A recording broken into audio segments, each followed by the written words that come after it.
Waalaikumsalam. Mau kamu sehat? Ya, entar. Di sini mana? Dia mana dia? Kamu sehat? Alhamdulillah Pak. Wah ya. Entar, kemana? Ini Pak, kita pengen ngobrol-ngobrol tentang sanitasi lingkungan. Kan stunting itu kan orang beranggapan apa ya, hanya kaitannya dengan kesehatan atau tanggung jawabnya dari dinas kesehatan, tapi kan ada kaitannya juga dengan masalah lingkungan, sanitasi lingkungan. Pengen ngobrol-ngobrol seperti siap misalkan di ini Bapak bisa bersedia tentang itu. Siap, mangga. Nah, kebetulan ini juga ada Pak Kabid Satpras, Pak Ami yang kebetulan memang membidangi masalah sanitasi. Nah, berbicara tentang stunting, memang stunting ini menjadi salah satu agenda nasional yang merupakan program yang harus segera kita tuntaskan. Dan di Cimahi saat ini masih terdapat sekitar 2.800 balita yang mengalami stunting. 2.800 sekota Cimahi. Namun begitu yang berpotensi untuk menjadi stunting ini lumayan banyak, ada sekitar 30.000 kakak. Nah, ini yang harus kita antisipasi. Bukan. Jadi yang potensi. Kalau ini tidak diantisipasi sejak dini, belum terjadi, ya betul. Nah, berdasarkan data dari Dinkes, kalau ini tidak ditangani dengan baik, ini juga akan bisa menjadi stunting. Gitu. Makanya DPKP sebagai salah satu OPD Pemkot Cimahi yang bertugas di bidang sanitasi, kita itu kalau untuk penanganan stunting itu ada dua. Penanganan yang spesifik yang berkaitan langsung dengan peningkatan gizi dan lain sebagainya seperti Dinkes, terus DP3 2KB gitu ya. Dan ada juga OPD yang dalam penanganannya itu mempunyai tanggung jawab penanganan secara sensitif. Itu yang dari hulu seperti DPKP, kita berkaitan dengan sanitasi tadi. Penyediaan air, penanganan air limbah, penanganan air bersih. Kemudian juga lahunya, rumahnya juga kan harus sehat, jamban sehatnya dan lainnya gitu. Nah, kebetulan posisi kita ini ada di situ sebagai penanganan di hulunya gitu, agar jangan sampai terjadi stunting gitu. Kalau yang sudah dilakukan Pak selama ini oleh DPKP sendiri ya untuk persoalan pencegahan stunting itu apa aja ya Pak? Ya, alhamdulillah sejauh ini kita secara rutin ini Pak Kabid ya, dari tiap tahun kita melaksanakan pembangunan sanitasi, diantaranya dengan pembangunan septic tank ya, baik yang komunal maupun yang individu. Nah, di Cimahi sampai dengan saat ini sudah terdapat sekitar 148 septic tank komunal ya, dengan jumlah layanan masyarakat yang bangunan rumah yang terlayani itu sekitar 9.000 rumah. Nah, di samping juga pembangunan septic tank yang sifatnya mandiri oleh masyarakat. Namun demikian di Cimahi saat ini masih banyak rumah, dari 124.000 rumah di kota Cimahi masih terdapat sekitar 18.000 rumah yang belum memiliki septic tank. Nah, ini menjadi PR kita dengan Pak Kabin. Makanya kita setiap tahun kita selalu mengajukan anggaran, salah satunya ke pemerintah pusat ya, melalui DAK. Tahun ini insya Allah akan dibangun nanti di 8 kelurahan dengan 12 lokasi pembangunan septic tank komunal dan individual. Di kelurahannya dari yang 8 itu? Ya, 8 itu kan ada di Cipagerak, ya, ada di Utama, Baros, Citerep, Cibabat. Jadi kan kalau dulu mah Pak ada istilah apa itu? Kalau di istilah zaman orang Sunda itu dolbon. Nah, itu kaitan dengan ODF ya. Nah, penanganan sanitasi ini sangat beririsan dengan ODF. Jadi Open Defecation Free atau BABS lah, buang air besar sembarangan. Nah, kita berupaya agar Cimahi ini tidak ada lagi yang tadi yang disampaikan oleh Kang Bumbu Dolbon itu. Walaupun secara fakta lapangan memang kita sudah tidak ada lagi, ada kewenangannya terus saya yang namanya. Tapi mereka masih membuang secara terbuka langsung ke sungai gitu. Masih ada. Nah, kebanyakan memang yang masih dilakukan oleh masyarakat itu yang rumahnya berada di kiri kanan sungai, di sepadan sungai gitu. Yang ini yang memang sangat berpotensi terjadinya stunting karena ya bakteri yang terkandung di dalam feses atau limbah air limbah domestik ini adalah bakteri coli. Nah, ini yang paling bahaya sebetulnya berkaitan dengan masalah kesehatan. Makanya alhamdulillah mungkin untuk penanganan sanitasi ini alhamdulillah kita juga tidak sendirian ya Pak Kabid, tidak hanya dilakukan oleh pemerintah kota saja. Beberapa tahun ini alhamdulillah kita juga dapat bantuan kolaborasi dari Bank Jabar. Bank Jabar kan melalui program TISL-nya ya, CSR-nya alhamdulillah membangun beberapa kelurahan yang tingkat ODF-nya masih rendah, mereka juga kontribusi alhamdulillah. Kemudian di tahun ini juga ada bantuan dari program Citarum Harum Pak Kabid ya, melalui peningkatan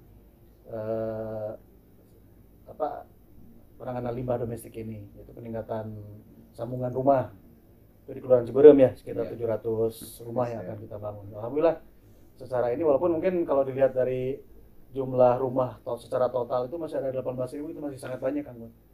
Untuk itu kami pun mungkin karena keterbatasan kami dari pemerintah, kita harapkan juga masyarakat bisa secara mandiri lah, yang punya ya ada lahan mungkin bisa dibangun secara individual lah gitu, untuk membangun satu tipingnya gitu. Mungkin ke Pak Kabid ya. Siap, Pak Kabid. Kan bisa kondisi wilayah Cimahi itu kan kecil ya wilayahnya. Jadi tadi disebutkan bahwa lingkungan ini juga menyumbang ya untuk stunting untuk bayi-bayi dan anak-anak. Nah, kedepannya nih upaya yang dilakukan oleh Pemkot Cimahi supaya sanitasi di Cimahi ini lebih baik gimana? Tuh ya, tadi sebenarnya secara garis besar sudah disampaikan oleh Pak Kadis. Memang kesadaran Pak ya, yang walaupun nanti kewenangan OPD-nya itu ada di Dinas Kesehatan ataupun Dinas DP 3KB itu. Hanya kalau kewenangan di dinas kami di DPKP tentunya kita infrastrukturnya gitu ya. Yang ini tentu kita akan terus berupaya untuk meminimalkan atau menolkan lah istilahnya. Iya, semua rumah itu kalau bisa semua punya fasilitas untuk penanganan limbahnya gitu. Baik itu yang terpusat ataupun yang individu.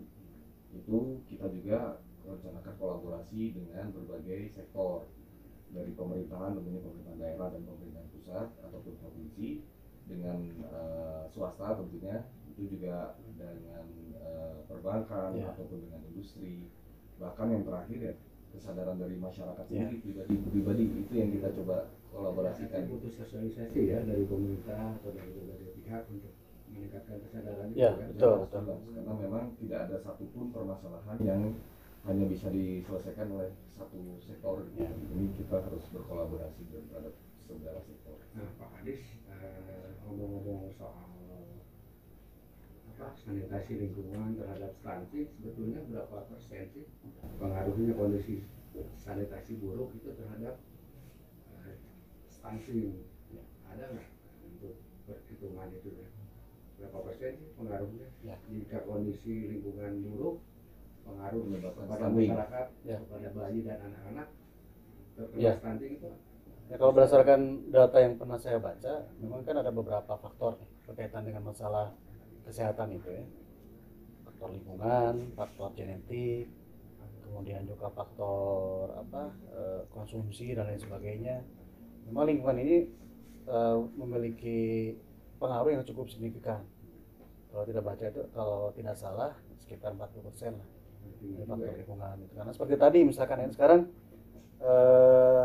rumah di Cimahi ini kan sudah sangat padat ya. Mungkin rumah itu hanya ukuran, taruhlah misalkan ukuran yang tipe 21 misalkan. Sementara masyarakat kita juga masih banyak yang memanfaatkan sumur untuk sumber air bersihnya. Di satu sisi masyarakat juga harus membuang limbah domestiknya kan, limbah manusianya gitu. Limbah itu kalau berdekatan terus si sumber air bersihnya terkontaminasi misalkan, ini juga akan menjadi salah satu penyebab stunting yang kaitan dengan masalah tadi bakteri coli dan lain sebagainya.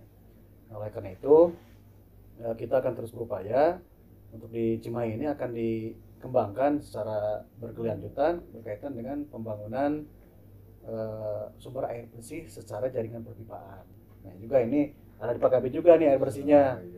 Nah, kami kan Cimahi itu tidak punya perusahaan daerah air minum, sekarang ada baru BLUD. Ya, kita sedang mengarah ke sana, Kang Bun. Nah, sementara ini dari sekitar 600.000 penduduk Cimahi, berapa persen yang sudah terlayani tentang air bersih ini? Berdasarkan data yang kami peroleh itu memang baru di angka 78% yang sudah terlayani. Nah, sisanya ini yang kita terus upayakan, sama seperti prinsipnya dengan air limbah, bahwa kita akan berkolaborasi dengan seluruh sektor. Karena memang utamanya air bersih Cimahi ini adalah daerah di antara ya. Jadi kita di hulu bukan, tapi di hilir juga nggak sampai. Jadi air bersih ini sumbernya kita tergantung sebenarnya dengan daerah sekitar. Makanya kita akan upayakan selalu bekerja sama dengan daerah sekitar untuk bisa mengupayakan bahwa air itu ada, air bersih itu ada. Untuk kerjasamanya apa ya? Yang pertama tentu tadi kan disampaikan bahwa kondisi kelembagaan kita masih belum Pak ya. Kita upayakan Kemendagri untuk ditingkatkan. Jadi PDAM. Jadi PDAM. Perumda lah. Supaya pengusahaan airnya bisa lebih tinggi Pak ya, dengan kelembagaan yang lebih baik. Kedua ya tentu juga bisa lebih luas. Ya. Ya, dia bisa lebih leluasa untuk bisa menganggarkan anggarannya sendiri. Kemudian yang berikutnya kerjasama dengan daerah sekitar, terutama dengan Kabupaten Bandung ataupun KBB. Ya. Nah, itu untuk ya karena sumber airnya ada di sana. Ya. Sedang diupayakan. Ya. Dalam bentuk apa nanti rencananya Pak? Ya, ini saat ini sedang mengembangkan kerjasama untuk pembangunan jaringan air bersih ini melalui Sinumbra. Jadi nanti kita akan ada sumber air di daerah Ciwidey.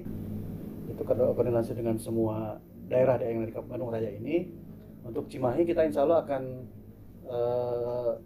mendapat sekitar 200 liter per detik. Itu mungkin akan cukup untuk sekitar 12.000 rumah yang akan kita layani. Ini bak penampungannya atau reservoirnya akan kita bangun di sekitar Leuwi Gajah.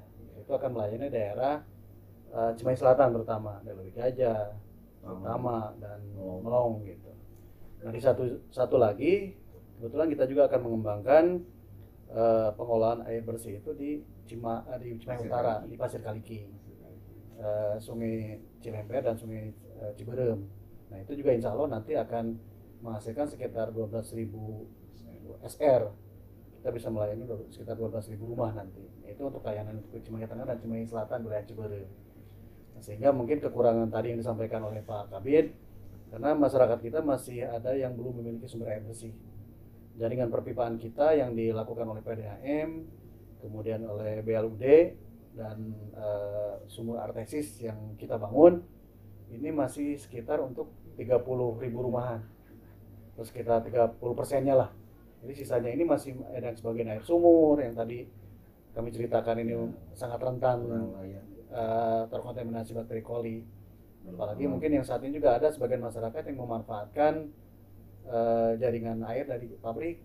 Nah, itu pun kan secara kelayakan dan keamanan kesehatan airnya, kualitas airnya kan belum kita jamin gitu. Makanya mungkin nanti kita upayakan dengan adanya sumber-sumber air baku baru ini bisa melayani yang ketimpangan tadi yang belum terlayani.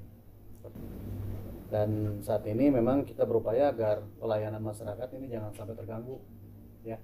Karena untuk sumber air bersih dari Tirtaman ini juga kan bukan sumbernya tidak dari Kabupaten Bandung tapi dari Bandung Barat gitu, dari ini. Makanya juga mungkin dari atasnya lagi. Makanya ini kontribusi dari semua daerah memang diperlukan untuk air bersih ini, kolaborasi karena sifatnya regional. Kalau Cimahi sendiri kan ya saat ini mungkin kita punya BLUD, aliran Kali Cimahi yang melewati kita ini kan sumbernya juga dari atas gitu. Makanya mungkin salah satu yang harus kita jaga itu pertama semua daerah harus menjaga lingkungan ya, terutama berkaitan dengan ketersediaan air baku. Jangan sampai rusak lah, sehingga ini akan berpengaruh terhadap debit air yang harus kita hasilkan, yang akan kita distribusikan lebih lanjut ke masyarakat. Kemudian dalam pengelolaan, nah salah satu program regional ini yang dipelopori oleh provinsi tadi yang Sinumbra, dan juga sebagai salah satu langkah antisipatif juga, karena air ini kan lintas daerah, ya, sehingga harus dikoordinasikan oleh pihak provinsi gitu.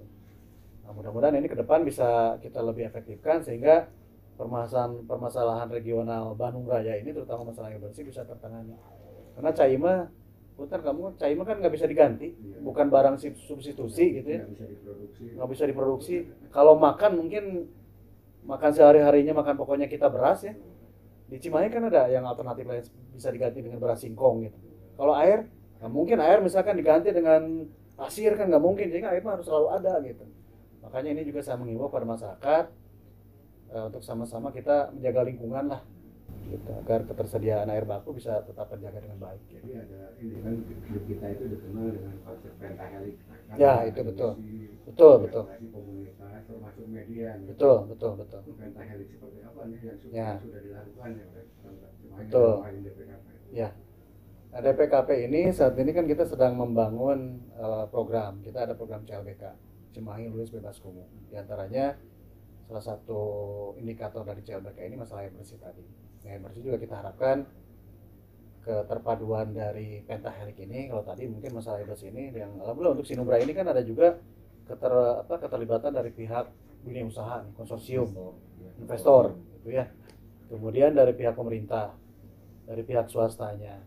Kemudian tentunya dari teman-teman media juga kita harapkan bisa juga memberikan kontribusi yang besar buat masyarakat berkaitan dengan tadi bagaimana kearifan kita dalam memelihara alam, bagaimana kearifan kita memelihara sumber air, jangan sampai air mungkin tidak terjaga dengan baik. Semua daerah resapan dibangun beton gitu ya, saya ternyerap dari semua begitu saat kita butuh air untuk kita harus produksi air, airnya sudah tidak ada. Nah, ini juga mungkin peran dari teman-teman media juga kami harapkan bisa secara maksimal lah mengimbau masyarakat juga. Pak Ami, kalau tidak salah di PKP ada program ini ya, apa namanya, perbaikan rumah di daerah gitu ya, Rutilahu sendiri ya. Sejauh ini bagaimana sih kondisi di Cimahi misalnya, kan ada wilayah-wilayah kumuh, apakah masih ada di wilayah-wilayah kumuh di Cimahi dan dikaitkan dengan program Rutilahu yang dilakukan di BPKP? Ya jelas Pak, yang tadi sudah disampaikan, memang kondisi existingnya sendiri memang Cimahi ini kan urban ya, jadi memang kumuh ini tidak terhindarkan ya, karena kebutuhan ekonomi kan, ada industri, sehingga tentunya pekerja-pekerjanya dengan mandiri dia akhirnya menciptakan kondisi lingkungan yang menyebabkan kekumuhan. Nah, ini tentunya kami dari BPKP mengintervensi tersebut. Jadi pertama tadi yang kayak CLBK itu kan salah satu pengurangan kawasan kumuh. Berikut juga di dalamnya nanti ada Rutilahu, karena memang ditenggarai di kawasan-kawasan kumuh tadi itu banyak rumah-rumah yang tidak layak huni. Tentunya kita intervensi supaya ujung-ujungnya nanti supaya tidak ada stunting juga gitu. Kalau Rutilahu sendiri, program Rutilahu udah sejauh mana nih Pak? Ya, gini Kak, kebetulan Rutilahu ini ada di bidang IPA Sambas, ke bidang Perkim. Nah, kebetulan Cimahi saat ini kita masih ada PR,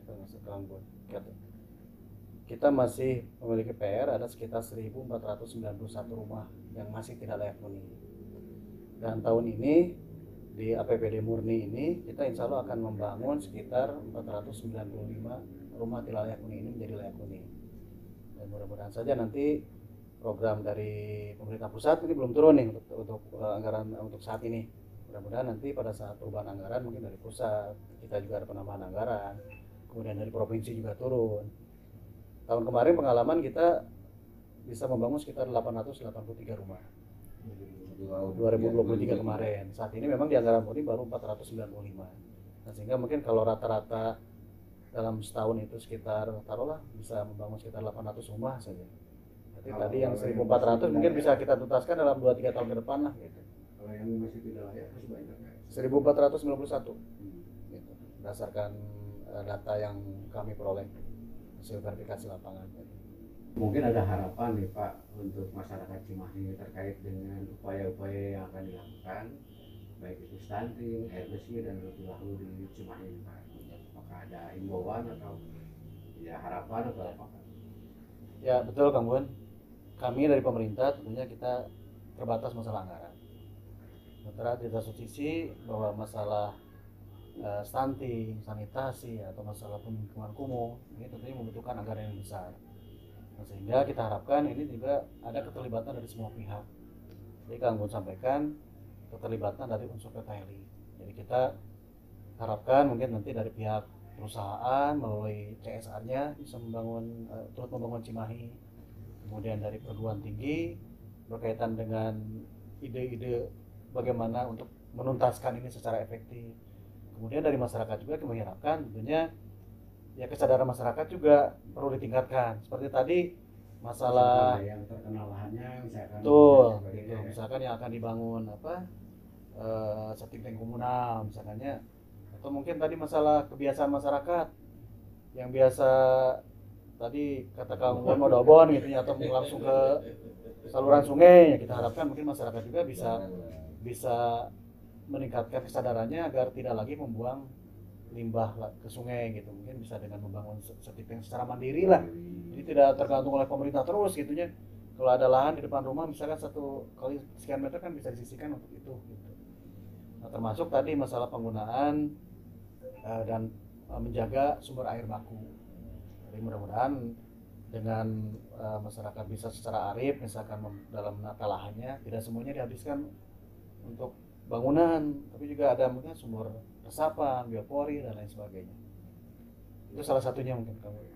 Mungkin cukup ya saya obrolan hari-hari ini. Saya mungkin pamit saja Pak Kadis. Cecai acan deh. Sudah menyempatkan ngobrol dengan saya di kesempatan saat ini. Siap. Ya. Siap, sami-sami Kang Gun. Ya, Hatur nuhun ya, kasumpenganana. Siap. Siap, sami-sami siap, hatur nuhun. Assalamualaikum. Waalaikumsalam.